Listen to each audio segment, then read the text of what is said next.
Bismillahirrahmanirrahim.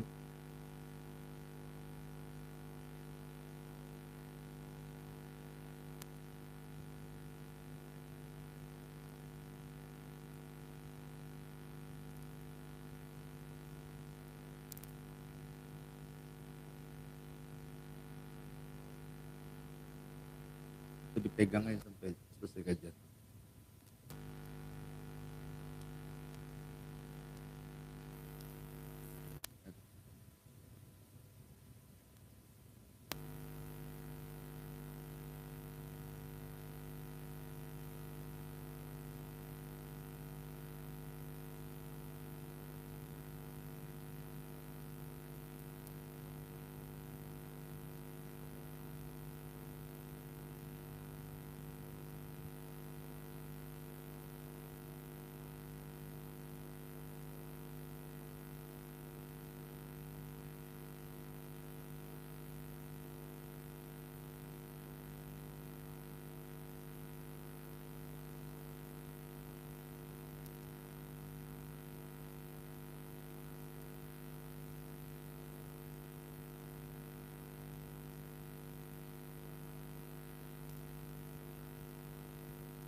Ya.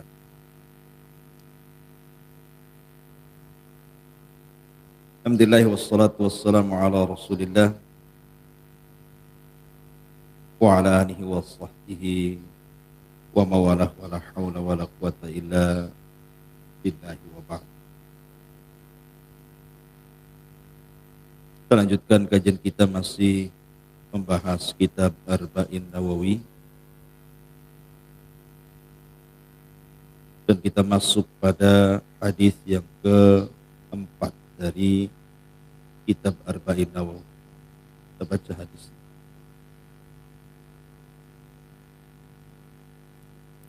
An Abdullah bin Mas'ud radhiyallahu anhu. Inna Nabiyya sallallahu alaihi wasallam qala inna ahadakum yujma'u khalquhu fi batni ummihi arba'ina yawman nutfatan thumma yakunu 'alaqatan misla dhalik thumma yakunu mudghatan misla dhalik thumma yursalu ilaihi al-malaku fayanfukhu fihi ar-ruh wa yu'maru bi arba'i kalimatin bikatbi rizqihi wa ajalihi wa amalihi wa syakiyin aw sa'idin fawalladhi la ilaha ghairuhu inna ahadakum la ya'malu bi amali ahlil jannah hatta ma yakunu bainahu wa bainaha illa dhira' fayasbiqu alaihi alkitab fayamalu bi amali ahli nar fayadkhuluha wa inna ahadakum la ya'malu bi amali ahli nar hatta ma yakunu bainahu wa bainaha illa dhira' fayasbiqu alaihi alkitab fayamalu bi amali ahli aljannati fayadkhuluha.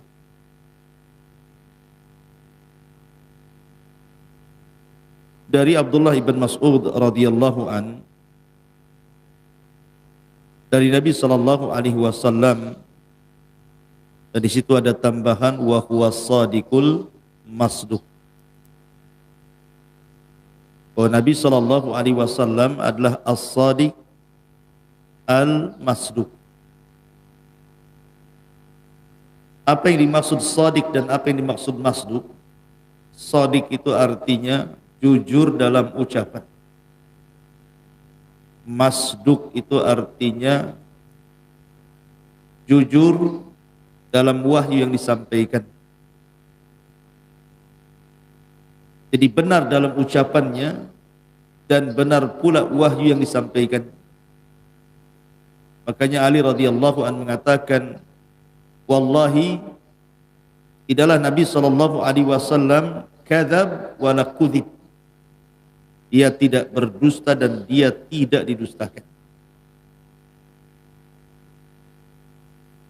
Kalimat as-sadiq adalah seharian Nabi sallallahu alaihi wasallam tidak berkata kecuali kejujuran. Disebut as-sadiq. Jadi kalau ngomong tidak pernah dusta itu disebut sadiq. Adapun masduq, bahwa wahyu yang disampaikan Jibril dari Allah Azza wa Jalla kepada Nabi sallallahu alaihi wasallam adalah masduq. Memang dibenarkan. Bukan karang-karang Nabi sallallahu alaihi wasallam. Karena Allah Subhanahu wa taala berfirman, "Wa ma yantiqu 'anil hawa in huwa illa wahyun yuha." Rasul tidak pernah menyampaikan wahyu itu dari hawa nafsunya. Tapi Rasul menyampaikan wahyu itu memang wahyu yang diwahyukan kepadanya. Kenapa di sini Abdullah ibn Mas'ud radhiyallahu an memulai dengan kata-kata as-sadiq al-masduq? Dia benar ataupun jujur dalam kata-katanya dan dibenarkan wahyu yang disampaikan kepadanya. Kenapa didahului dengan kata-kata ini? Sementara di dalam 40 hadis ataupun lebih dalam kitab Arba'in Nawawi tidak ada kata-kata hadis yang dimulai dengan kata as-sadiq al-masduq kecuali hadis Abdullah ibn Mas'ud ini. Karena yang akan disampaikan ini perkara gaib. Jadi yang akan disampaikan ini bukan perkara biasa, tapi perkara gaib. Soal bagaimana manusia itu diciptakan di dalam janin seorang ibu ini perkara gaib. Bukan perkara yang nampak. Makanya ketika Nabi sallallahu alaihi wasallam menjelaskan bahwa setelah usia 40 hari ketiga kalinya, berarti 120 hari, situ Allah Subhanahu wa taala mengutus malaikat untuk meniupkan ruh, kemudian mencatat rizkinya, mencatat ajalnya, mencatat amalnya, dan mencatat akhir hidupnya baik ataukah tidak baik. Ini kan semua perkara gaib. Kita tidak tahu. Makanya kemudian hadis ini dimulai dengan kalimat wa huwa shadiq al-masduq. Itu faedah dari kalimat as-sadiq wal masduq. Baik, sebelum saya menjelaskan tentang isi daripada hadis yang keempat dari hadis Arba'in Nawawi, sebagaimana biasa kita kenalan dulu dengan rawi hadis. Rawi hadis Abdullah ibn Mas'ud radhiyallahu an, kunyahnya adalah Abu Abdurrahman atau dikenal dengan Ibnu Ummi Abdin, dan dia adalah Abdullah ibn Mas'ud al-Khudhali dari kabilah Khudhail. Abdullah ibn Mas'ud radhiyallahu an yang meninggal pada tahun 32 Hijriah ini adalah seorang sahabat Rasul, dan dia orang faqih, orang cerdasnya dari kalangan sahabat Rasul. Dan dia seorang qari Al-Quran, bahkan seorang muhaddis, ahli hadis. Karena dia salah satu daripada perawi hadis Nabi sallallahu alaihi wasallam, dan dia juga termasuk as-sabiquna fil Islam. Orang yang mula-mula masuk Islam, tergolong dari 7 sahabat dari 6 sahabat yang sebelumnya sudah masuk Islam. Dia nomor urut ke-7-nya. Karena dia yang mengatakan sendiri bahwa aku adalah orang yang ke-7 setelah 6 para sahabat yang sebelumnya masuk Islam. Artinya betul-betul di as-sabiqunal awwalun. Kemudian juga dia adalah pembantu Rasul, suka membawa sendal Nabi dan suka membawa siwak Nabi. Jadi kalau safar, dia selalu membawa siwak Nabi. Kalau Nabi hendak bersiwak, diberikan siwaknya. Kalau Nabi hendak mencopot sandal, dicopotkan sandalnya. Kalau Rasul hendak memasang sandal, dipasangkan sandalnya. Dia adalah sahibu na'lai Nabi sallallahu alaihi wasallam, pemilik 2 sandal Rasul dan juga siwaknya. Dia termasuk sahabat yang melakukan hijrah 2 kali. hijrah pertama ke Ethiopia Habasyah yang bernaung di Raja Ashamat bin Afjur atau Raja Ethiopia. Kemudian yang kedua hijrah ke Madinah. Artinya memang betul-betul dia mengalami tekanan-tekanan dakwah sehingga harus hijrah ke Habasyah, Ethiopia. Dan dia orang yang salat kedua kiblat. Pertama kiblat ke Baitul Maqdis, kemudian dialihkan kiblat ke Baitullah Al-Haram. Dan hebatnya dia orang yang pertama kali menjaharkan qiraah Al-Quran setelah Nabi di Mekah. Tidak ada orang berani ngaji di depan orang kecuali Abdullah ibn Mas'ud di zaman itu, di awal-awal Islam setelah Rasul. Dan Abdullah ibn Mas'ud juga pernah menjadi qadhi di zaman Khalifah Umar bin Khattab radhiyallahu anhu di Kufah, dan beliau meninggal saat kekhilafan Utsman ibn Affan radhiyallahu anhu. Sedikit saya akan menjelaskan biografi beliau. Abdullah ibn Mas'ud radhiyallahu anhu, sebab masuk Islamnya, jadi suatu ketika Nabi SAW dengan Abu Bakar ini sedang jalan-jalan.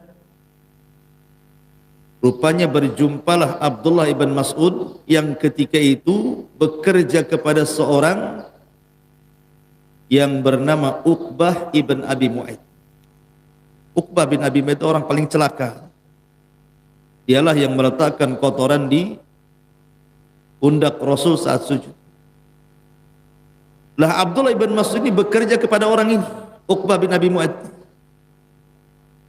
Di Nabi SAW dan Abu Bakar kemudian berjumpa dengan Abdullah bin Mas'ud yang sedang menggembala kambing. Jadi kata Nabi SAW, wahai Ummi Abdin, adakah kambing-kambing yang bisa diminum air susunya? Katanya Abdullah bin Mas'ud, dia mengatakan, wahai Tuan, saya tidak bisa memberikannya karena ini milik orang, saya hanya menjalankan amanah saja. Maka Rasul mengatakan, kalau begitu ya sudah, ada enggak kambing yang tidak ada air susunya? Maksudnya kambing itu tidak beranak. Akhirnya kata Abdullah bin Mas'ud, ada. Maka diserahkan kambing yang kering susunya, sama sekali ada susunya. Kemudian diusaplah kambing itu, tiba-tiba penuh air susu. Tentu hal seperti ini yang pertama kali dilihat oleh Abdullah bin Mas'ud, disangka sihir. Kok bisa mengusap kambing yang tidak mengeluarkan air susu, tiba-tiba air susunya penuh? Maka Abdullah bin Mas'ud pun tertarik ingin belajar. Dia mengatakan, ya Rasul, alimni. Rasul, ajarkan itu ilmu itu kepadaku, katanya. Maka Rasul SAW mengatakan, nanti kamu datang ke tempat saya. Akhirnya kemudian Abdullah bin Mas'ud menemui Rasul SAW dan Abu Bakar. Setelah kemudian diajarkan tentang Islam, maka dia pun kemudian tertarik dan dapat hidayah masuk Islam.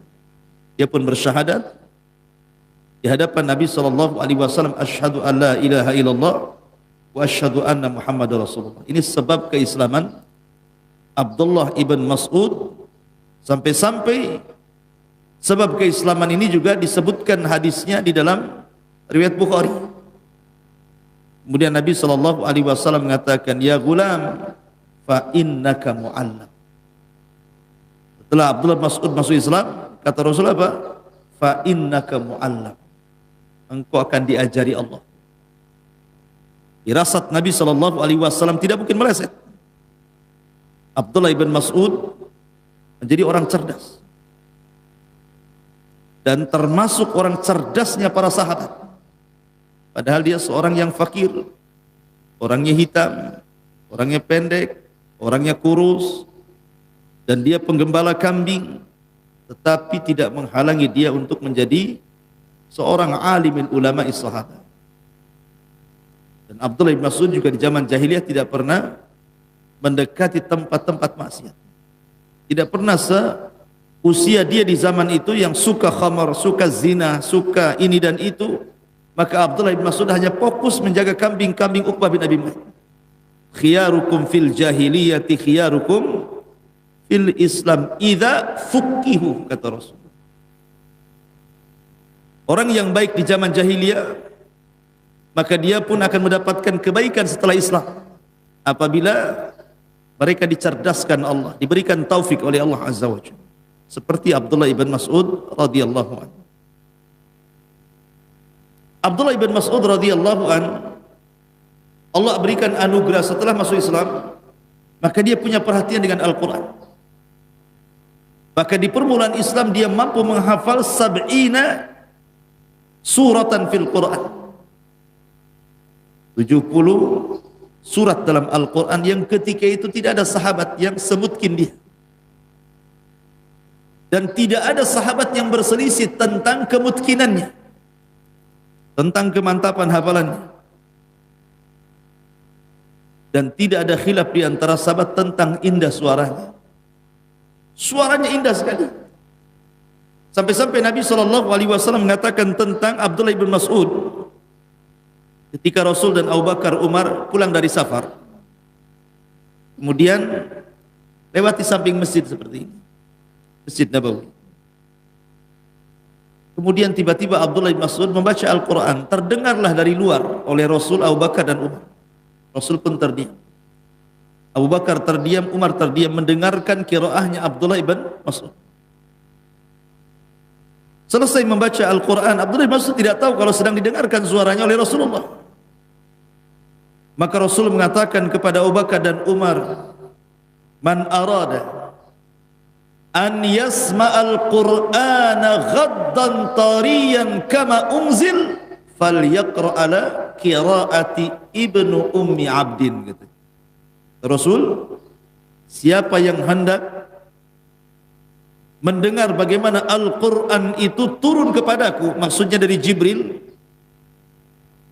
Kamu pengen tahu, wahai Abu Bakar, Umar, bagaimana suara Jibril ketika menurunkan wahyu kepadaku? Seolah-olah Rasul mengatakan seperti itu. Seperti suara dia. Siapa? Ibnu Ummi Abdin, maksudnya Abdullah ibn Mas'ud. Sejajarkan suaranya dengan Jibril. Makanya wajar, ikhwan, ketika Nabi SAW sedang duduk di Masjid Nabawi,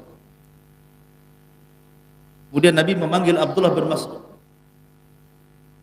dan banyak para sahabat di sekitarnya. Kata Nabi SAW kepada Abdullah bin Mas'ud, "Iqra alayya al-Quran." Wahai Abdullah bin Mas'ud, bacakan kepadaku Al-Quran. Kata Abdullah bin Mas'ud radhiyallahu anhu, dia mengatakan, "Ya Rasulullah, aqra'u 'alaika al-Qur'an wal Qur'anu unzila ilaik?" Rasul, gimana saya akan membacakan Quran sementara Quran kan diturunkan kepadamu? Dari sini kata para ulama, ada faedah tentang istihbab, sunnahnya kita meminta dibacakan Al-Quran, terutama orang yang memang indah suaranya. Sebagaimana Rasul meminta kepada Abdullah bin Mas'ud untuk dibacakan Quran. Hebatnya Abdullah bin Mas'ud tidak membantah, tidak dengan kata-katanya dan mengatakan, "Ya Rasul, surat apa? Al-Baqarah kah, Al-Imran kah, An-Nisa kah?" Tidak. Selama Nabi SAW meminta baca Quran, maka dia tidak bertanya surat apa, langsung dibacakan. Dan dia membaca suratun Nisa sampai kepada ayat, "Fa kaifa idza ji'na min kulli ummatin bisyahid wa ji'na bika ala haula'i syahida." Bagaimana wahai Muhammad kalau seandainya kelak pada hari kiamat setiap umat akan didatangkan saksi kepada mereka, dan engkau akan aku jadikan saksi untuk mereka. Ketika kemudian sampai kepada surat ayat ini dalam surah An-Nisa, apa kata Rasul sallallahu alaihi wasallam? "Hasbuka hasbuka ya Ibnu Mas'ud." Cukup wahai Ibnu Mas'ud. Maka tiba-tiba Nabi sallallahu alaihi wasallam kemudian langsung menangis. Kemudian Abdullah bin Mas'ud melihat Nabi sallallahu alaihi wasallam menangis seperti air yang direbus. Air rebus, antum dengar kalau air yang direbus itu. Begitulah Nabi SAW menangis. Dari sini ada adab yang bagus sekali, ikhwan. Tangisan Nabi sallallahu alaihi wasallam ketika membaca Al-Qur'an. Muncul sebuah kaidah yang disebutkan para ulama bahwa hifdzul hudud afdal min hifdzil huruf. Jadi seseorang ketika membaca Al-Quran, dia paham isi daripada apa yang dibaca jauh lebih baik dibandingkan dia hafal hurufnya saja. Antum tahu kenapa Yahudi disesatkan? Dan Allah katakan ghairil maghdub, mereka dilaknat. Sebagaimana Nasrani zalim disesatkan karena muamalah mereka terhadap Taurat. Mereka hanya hafal huruf tapi tidak hafal hudud, tidak hafal isi di apa yang dibaca dalam huruf-huruf itu sehingga melanggar batasan-batasan. Makanya belajar Al-Quran itu tidak hanya sekedar menghafal huruf-hurufnya saja, tapi kalau bisa dipahami tafsirnya.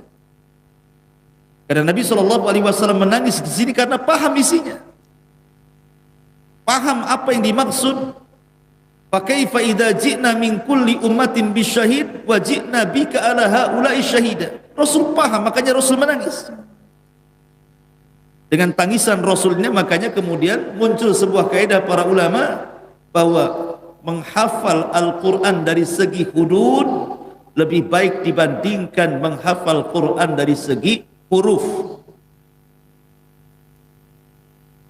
Baik, Abdullah bin Mas'ud radhiyallahu anhu saking cintanya dengan Nabi sallallahu alaihi wasallam sampai-sampai dia dikategorikan dari sahabat-sahabat yang diberikan rekomendasi Nabi untuk diambil Qur'annya. Rasul mengatakan iqra'ul Qur'an min arba'ah, bacalah Al-Quran dari 4 orang.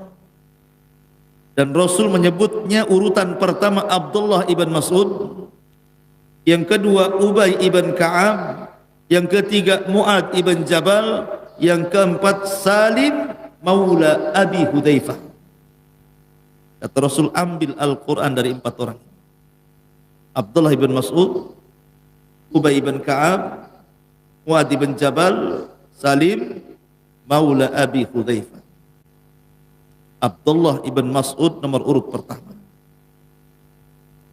Ya, karena Abdullah ibn Mas'ud sendiri adalah satu di antara sekian sahabat yang menjadi juru tulis wahyu. Sebagaimana Ubay bin Ka'ab punya catatan wahyu tersendiri, kemudian juga Salim maula Abi Hudzaifah juga sama, Ali bin Abi Thalib, Muawiyah bin Abi Sufyan, mereka punya catatan mushaf tersendiri. Maka Abdullah ibn Mas'ud pun punya catatan mushaf tersendiri. Bedanya dengan catatan mushaf yang lainnya, kalau yang lainnya hanya menulis sesuai dengan apa yang diturunkan kepada Rasul, ditulisnya umpamanya Al-Baqarah, ya ditulis Al-Baqarah, Al-Imran ya Al-Imran. Tapi kelebihan mushafnya Abdullah ibn Mas'ud dicantumkan dengan tafsir-tafsirnya. Makanya wajar kalau Abdullah ibn Mas'ud radhiyallahu anhu, sebagaimana riwayat Masruq ibn Ajda', beliau Abdullah ibn Mas'ud mengatakan, wallahi alladzi la ilaha ghairu ma unzilat suratun min kitabillah illa ana a'lam aina unzilat wala unzilat ayatun min kitabillah illa ana a'lam fima unzilat walau a'lama ahadan a'lam minni walau a'lamu ahadan a'lama minni bi kitabillahi azza wa jal tablughuhul ibilu la raqibtu ilaihi. Sampai dia mengatakan apa? Demi Allah yang tidak ada Tuhan yang berhak disembah kecuali Dia, tidaklah satu surat diturunkan dari Al-Quran kecuali aku tahu di mana turunnya, letak turunnya di mana aku tahu. Apakah dia Makkiyah atau Madaniyah? Dan tidaklah satu ayat diturunkan dari Al-Quran kecuali aku tahu untuk siapa diturunkan Al-Quran itu. Jadi Abdullah bin Mas'ud tahu semua, di mana turun, untuk siapa turun, dalam masalah apa turun, dalam kasus apa turun, dia semua tahu. Sampai-sampai dia mengatakan, kalaulah saya mengetahui a'lamu ahadan, satu orang dari sahabat Rasul yang lebih paham dari aku mungkin dalam beberapa surat atau ayat, dan itu bisa ditempuh dengan mengendarai unta, la raqibtu ilaih, aku pun akan datang kepadanya. Artinya apa? Pengen belajar gitu. Kalau ada orang yang lebih alim, aku datang kepada dia. Tapi sahabat paham, tidak ada orang yang lebih alim dalam Al-Quran kecuali Abdullah bin Mas'ud. Makanya wajar kalau umpamanya Umar sangat mencintai Abdullah bin Mas'ud, jadikan qadhi di zamannya di Kufah, dan dijadikan rujukan oleh Utsman bin Affan di kekhilafahannya. Ma'asyiral muslimin yang dimuliakan Allah Azza wa Jalla, Abdullah bin Mas'ud sekali lagi nasabnya adalah, dia adalah Abu Abdurrahman Abdullah ibn Mas'ud radhiyallahu an, dan asal kabilahnya adalah Bani Sa'ad ibn Khuzaim. Asal kabilahnya adalah Sa'ad ibn Khuzaim, Bani Sa'ad ibn Khuzaim. Dan dia kabilah yang ada yang ma'ruf di kota Mekah. Abdullah ibn Mas'ud memang hidup di lingkungan keluarga yang luar biasa, karena dia tidak pernah maksiat di zaman itu. Walaupun dia seorang penggembala kambing, tapi dia tidak mengikuti ajakan-ajakan kawan-kawannya. Dan dia pun menikah dengan seorang yang bernama Hafidah Abdi, cucu daripada min Hafidati Abdi ibnil Harith. Oh, namanya Hafidah Abdi Ibn al-Haris. Jadi ikhwatul fillah muliakan Allah Azza wa Jalla, ketika dia masuk Islam, Abdullah bin Mas'ud itu kan sering keluar masuk rumah Nabi, baik di Mekah atau di Madinah. Sampai-sampai Abu Musa al-Ash'ari radhiyallahu anhu menyangka bahwa Abdullah bin Mas'ud itu keluarga Nabi, karena sering keluar masuk kan. Jangan-jangan dia adalah keluarga Nabi gitu ya. Jadi orang nggak berani kepada Abdullah bin Mas'ud itu. Ya wajar, dia adalah orang yang awal-awal masuk Islam bersama ibunya. Kemudian dia bermulazamah dengan mulazamah tammah, betul-betul sempurna mulazamah. Tidak pernah meninggalkan Nabi baik ketika safar atau ketika mukim. Bahkan setiap peristiwa dia hadir di situ. Tidak ada satupun peperangan yang dilakukan Rasul kecuali Abdullah ibn Mas'ud terlibat dalam peperangan itu. Mulai dari Badarnya, Uhudnya, Khandaqnya, dan semua peperangan. Dan Abdullah bin Mas'ud sangat dicintai Rasul. Ketika dia naik ke pohon kurma, ada angin, kemudian tersingkaplah pakaiannya. Betisnya itu nampak seolah-olah daging membalut tulang saja, saking kecilnya, kurus krempeng. Tapi walaupun kurus krempeng, dia punya tenaga kuat. Sehingga sahabat mempertawakan Abdullah bin Mas'ud. Dan Nabi SAW mengatakan, la tadhaku, jangan kalian tertawakan betisnya Abdullah bin Mas'ud, sebab kalau ditimbang kedua betisnya dengan gunung Uhud sana, masih berat kedua betisnya Abdullah bin Mas'ud, kata Rasul. Cukuplah hal itu kelebihan Abdullah ibn Mas'ud radhiyallahu anhu. Ma'asyiral muslimin yang dimuliakan Allah Azza wa Jalla, ketika sampai di Madinah, maka Rasul mempersaudarakan antara Muhajirin dan Ansar. Maka dia pun dipersaudarakan Rasul dengan Az-Zubair ibn Awwam radhiyallahu anhu.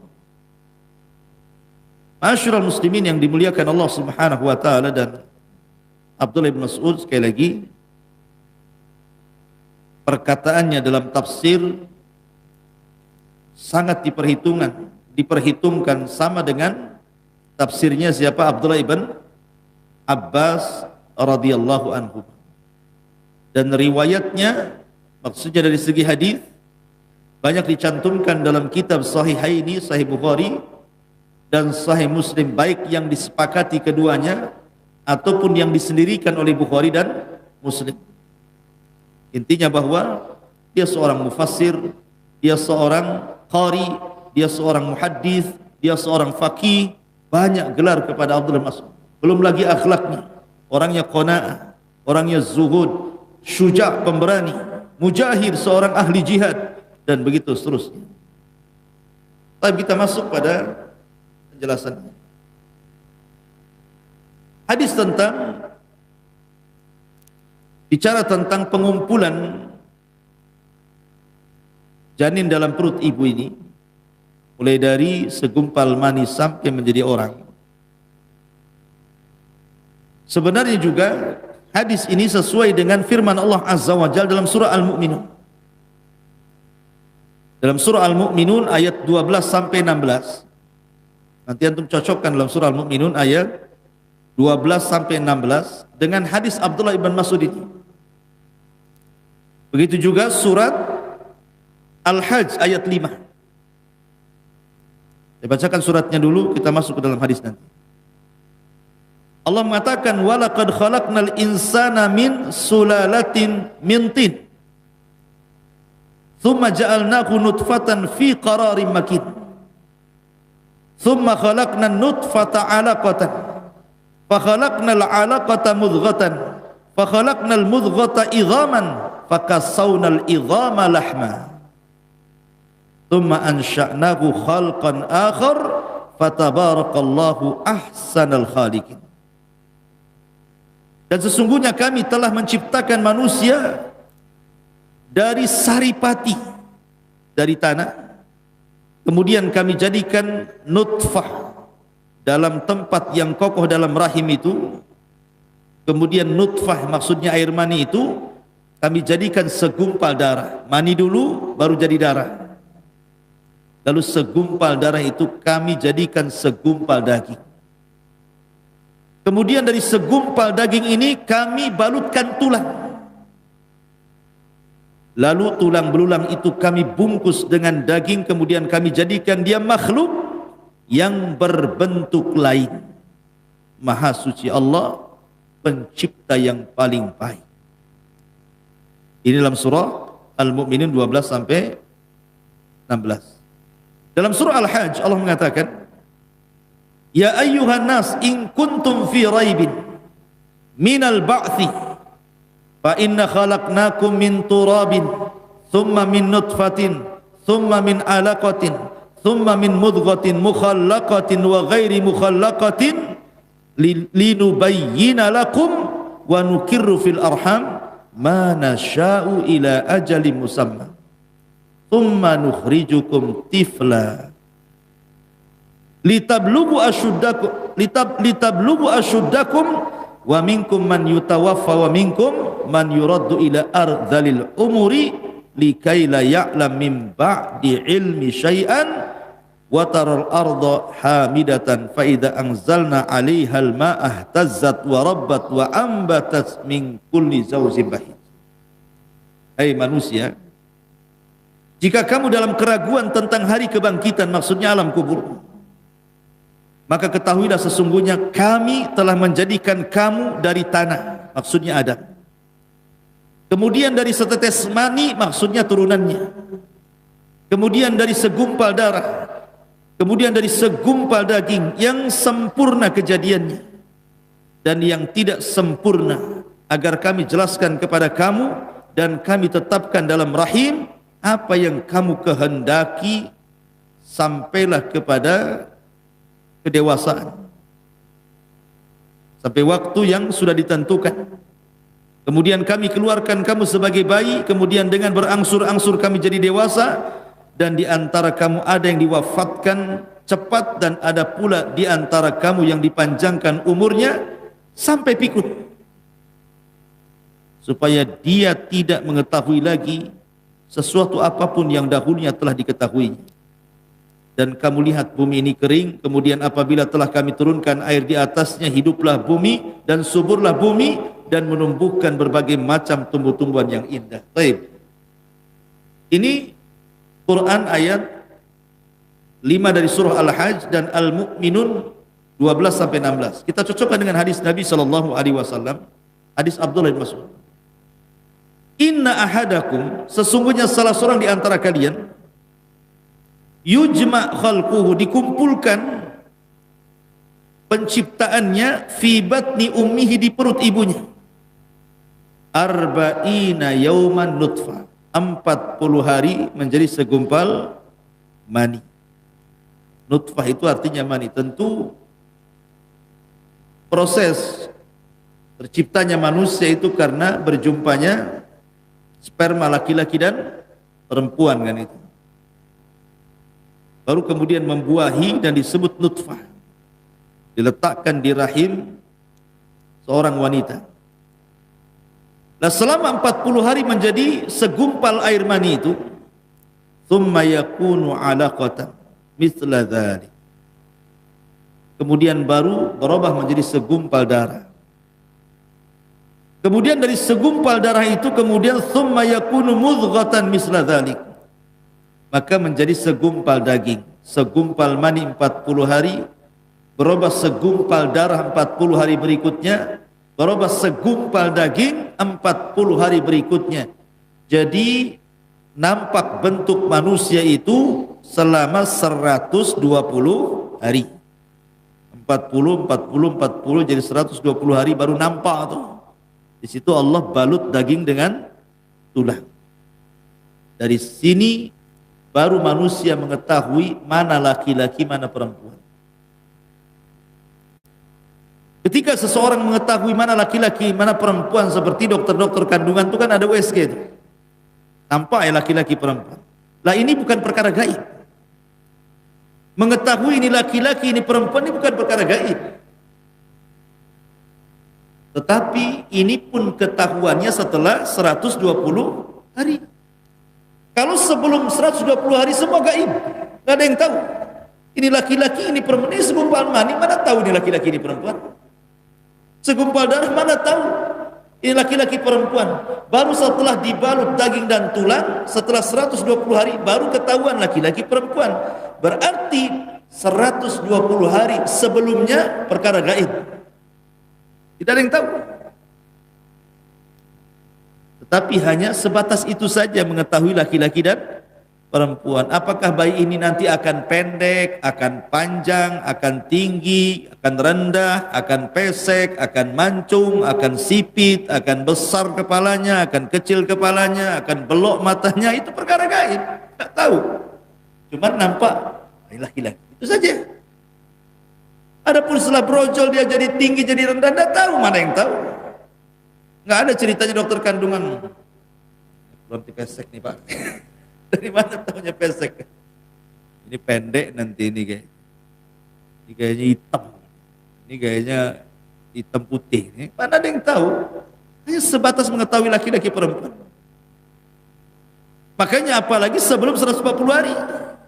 Cuman yang jadi khilaf para ulama itu, kapan ditiupkan ruh? Ada yang mengatakan bahwa ditiupkan ruh itu kurang daripada 120 hari. Ada yang mengatakan di bawah itu, ada yang mengatakan di 40 hari pertama ditiupkan ruh. Alasannya karena ada kalimat misla dzalik. Memang kalau kita melihat pergerakan bayi itu kan biasanya di 40 hari pertama itu kan sudah bergerak tuh.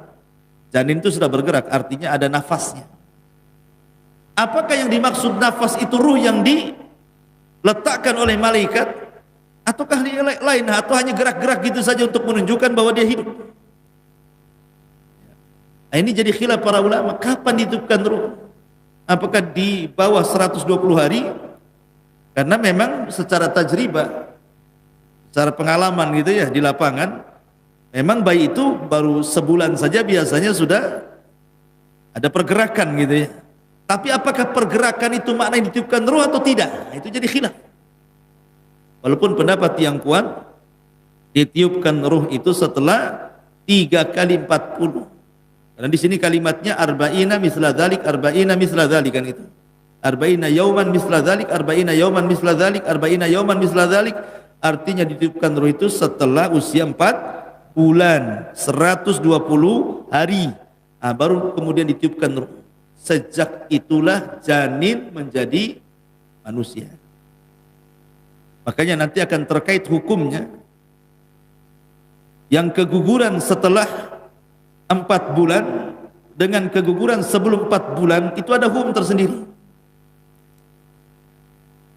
Contohnya seperti umpamanya, apakah orang yang keguguran sebelum 4 bulan dan keguguran setelah 4 bulan darahnya dianggap nifas atau bukan?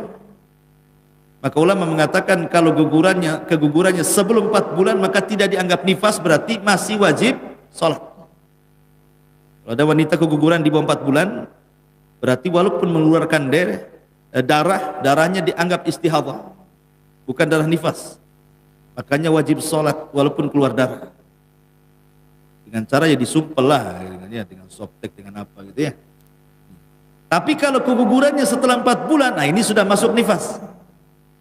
Karena yang dikeluarkan sudah manusia, sudah ada ruhnya. Kalau sebelumnya kan belum jadi manusia, belum ada ruhnya kan. Ini salah satu contoh. Ataupun kalau kegugurannya sebelum 4 bulan, itu bukan manusia, artinya bisa dikubur di mana saja. Tapi kalau sudah 4 bulan berarti sudah jadi manusia, ya dikuburkan di kuburan kaum muslimin. Ya, nah, seperti itu. Nanti kita akan jelaskan terkait hukum-hukum seputar ini. Baik, masyarul muslimin yang dimuliakan Allah Subhanahu wa taala. Ada beberapa faedah yang bisa kita petik dari hadis ini sampai kalimat thumma yakunu alaqatan thumma yakunu mudghatan misla dzalik thumma yakunu mudghatan misla dzalik thumma yursal ilaihil malak. Kemudian diutus padanya malaikat, kemudian disuruh mencatat 4 perkara, rizkinya, ajalnya, amalnya, dan akhir hidupnya bahagia atau tidak. Yang pertama, penggalan hadis ini, bahwa manusia itu ketika di rahim orang tua, saat Allah menciptakan kita, itu ada 3 marhalah. 3 marhalah. Dari 120 hari itu menjadi 3 marhalah kan. 40 hari pertama segumpal mani. 40 hari kedua segumpal darah. 40 hari ketiga baru segumpal daging yang dibalut tulang. Artinya lihat bagaimana Allah Subhanahu wa taala berproses menciptakan kita. Kemudian antara jasad dengan ruh itu yang mana dulu diciptakan? Apakah jasad dulu diciptakan baru ruh, atau ruh dulu diciptakan baru jasad? Maka di sini ada 2 pembahasan. Pertama penciptaan Adam, yang kedua penciptaan turunan Adam. Kalau yang dimaksud penciptaan Adam, maka jasad lebih utama atau lebih dulu diciptakan dibandingkan ruh. Karena Adam alaihi salatu wassalam diciptakan itu jasadnya dulu. Diambilnya tanah-tanah di bumi, kemudian oleh malaikat maut diangkat ke langit, kemudian dibentuk menjadi bentuk patung Adam seindah mungkin. Laqad khalaqnal insana fi ahsani taqwim. Baru setelah kemudian terbentuk jasad Adam, maka Allah ciptakan ruh, Allah masukkan ke dalam Adam. Dari sini menunjukkan bahwa kalau melihat penciptaan Adam berarti jasad dulu baru ruh. Tapi kalau anak turunannya terbalik, ruh dulu baru jasad. Karena ketika Allah Subhanahu wa taala menciptakan Adam dan sudah ditiupkan ruh, Allah usap pundak Adam. Dari pundak Adam itu keluar ribuan, jutaan, miliaran ruh. Dan itu akan jadi anak cucunya kelak. Jadi usap oleh Allah punggungnya, keluar semua ruh yang akan menjadi anak cucu Adam. Kemudian diletakkan di alam arwah. Kemudian Allah mengikat perjanjian ruh-ruh di alam arwah. Alastu bi rabbikum qalu bala. Bukankah aku Rabb kalian? Mereka mengatakan ya. Kau Rabb kami, kata orang-orang ruh-ruh yang ada di dalam arwah itu. Baru setelah itu Allah ciptakan satu persatu jasad dari turunan Adam sampai kepada antum. Setiap Allah ciptakan jasad, ruhnya sudah ada, dikirim malaikat maut, dimasukkan dan begitu seterusnya. Artinya di sini bahwa kalau terkait dengan Adam berarti jasad dulu baru ruh, gitu ya. Kalau terkait dengan kita anak turunannya berarti ruh dulu baru jasad. Itu penciptaannya seperti itu. Kemudian dalam hadis ini juga bahwa ada malaikat-malaikat yang Allah tugaskan memang memasukkan ruh ke dalam jasad-jasad manusia. Kecuali kalau memang orang yang akan dilahirkan ini orang yang mulia, maka yang mengirim ruh juga bukan malaikat biasa. Siapa? Jibril. Seperti kisah Isa bin Maryam, ketika Maryam keluar dari mihrabnya kemudian hendak buang hajat, tiba-tiba dihadang oleh seorang laki-laki tampan. Rupanya laki-laki tampan itu siapa? Jibril.